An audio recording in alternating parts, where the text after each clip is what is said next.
Acts chapter 22. Men, brethren, and fathers, hear ye my defense, which I make now unto you. And when they heard that he spake in the Hebrew tongue to them, they kept the more silence. And he saith, I am verily a man which am a Jew, born in Tarsus, a city in Cilicia, yet brought up in this city at the feet of Gamaliel, and taught according to the perfect manner of the law of the fathers, and was zealous toward God, as ye all are this day.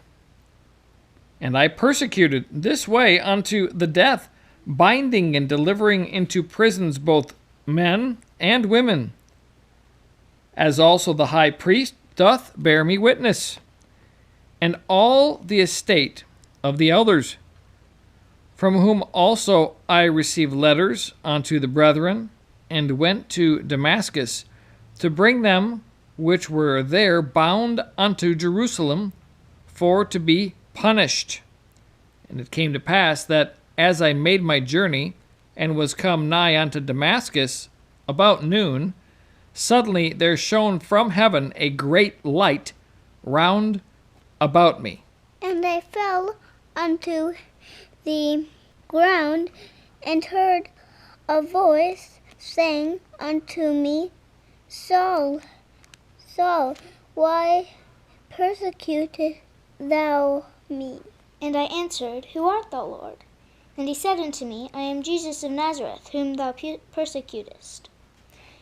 And they that were with me saw indeed the light, and were afraid, but they heard not the voice of him that spake to me. And I said, What shall I do, Lord? And the Lord said unto me, Arise, and go into Damascus, and there it shall be told thee of all things which are appointed for thee to do. And when I could not see for the glory of that light, being led by the hand of them that were with me, I came into Damascus. And one Ananias, a devout man according to the law, having a good report of all the Jews which dwelt there, came unto me, and stood, and said unto me, Brother Saul, receive thy sight.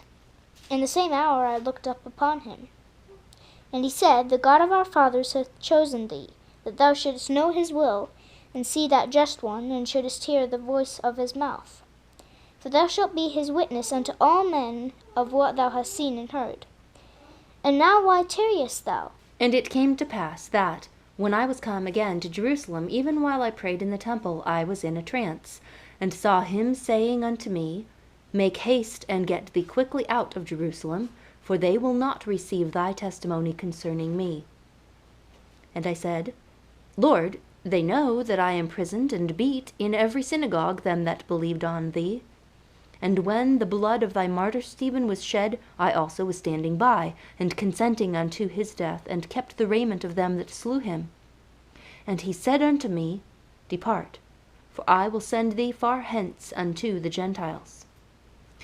And they gave him audience unto this word, and then lifted up their voices, and said, Away with such a fellow from the earth, for it is not fit that he should live.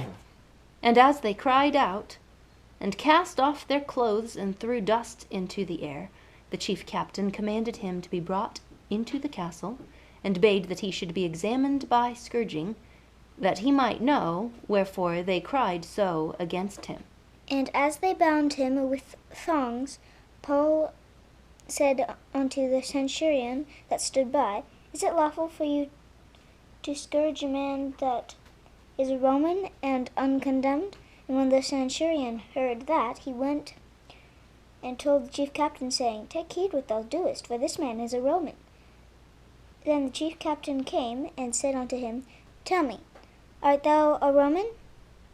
He said, Yea.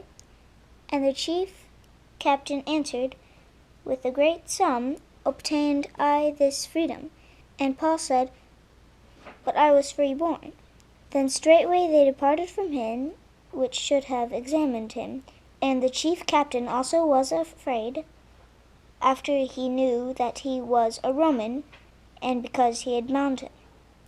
On the morrow, because he would have known the certainty wherefore he was accused of the Jews, he loosed him from his bands, and commanded the chief priests and all the council to appear, and brought Paul down and set him before them.